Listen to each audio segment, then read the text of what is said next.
quite possibly the most important game that has been at Alexandra Palace this year, and maybe the biggest last 16 clash we have ever had in a World Darts Championship. That comes up here in the game between the qualifier, Andreas Harrison, who's had a great run at the World Championship, beating Ross Smith, the fan favourite Sakai, and then Ricardo Pietreczko with some good performances here. Certainly that one against Pietreczko, averaging 96.11. He goes up against Johnny Clayton, who's got to this stage beating Adam Lipscomb. A withdrawal of Dom Taylor, seeing him get the bye before the absolute classic game with Niels Zonneveld. The winner of that in the quarterfinals will take on James Hurrell, Martin Schindler or Ryan Searle, so it could open up in the top section of the draw. But the story is deeper. This goes beyond the World Championship. This goes beyond this one match. This goes beyond who gets to the quarterfinals. Both players have very significant stories to play for. Now, Andreas Harrison has been trying to pick up a PDC tour card for quite some years, and he's been unable to get through Q School. However, you can see here, now currently number 72.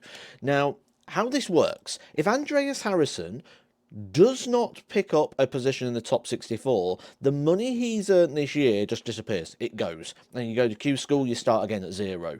Because he doesn't have a card, he doesn't retain the cash. However, if he wins one more game, we'll see here, that will put him to 117,075, which means he will move into the world's top 64 quite significantly and actually go up to world number 57 as things stand, which would knock Marion van den Bogaard out of the world's top 64, Rob Owen onto the bubble position. That would then mean Andreas Harrison would be a PDC tour card holder.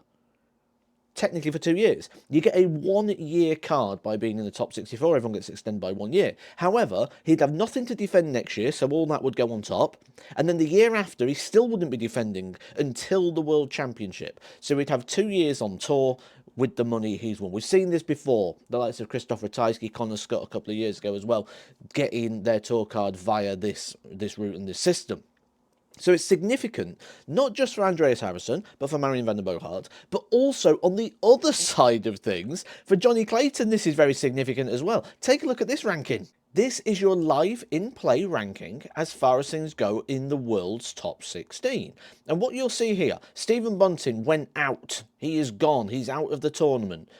Johnny Clayton just behind him. If Johnny Clayton wins this game and gets to the quarterfinals, Johnny Clayton will guarantee Stephen Bunting will come outside the world's top 4. Now, as we know in previous years, the top 4 have been guaranteed their place in the Premier League. So Stephen Bunting would then be reliant on an invitation to be able to play in the Premier League. Not only that, he's got Jan van Veen breathing down his neck. If he reaches the quarterfinals, would knock him out. Josh Rock also breathing down his neck. If he reaches the quarterfinals, would take him out. So there's a strong chance here Stephen Bunting could come outside the world's top 4. So now, not only do we have Andreas Harrison affected, not only do we have Marion van den Bogaard affected because their tour card status is on the line, but we've also got a Premier League spot. If Johnny Clayton wins this, he'll provisionally move into a Premier League spot for next season, which is massive. Not only that, he knocks Stephen Bunting out. This is one of those rare games where 4 people are potentially affected by the outcome of this match. There's different permutations for everybody, so people will be watching this with interest. And don't forget Robert Owen. He no doubt will be watching this with lots of interest because that would move him to the bubble position with 2 further players in the mix. And we can see here those players are Charlie Manby and Arno Merck, both of which are qualifiers having good runs, however, would need something quite significant, because when we take a look here at the draw, you can see that things aren't going to be too easy.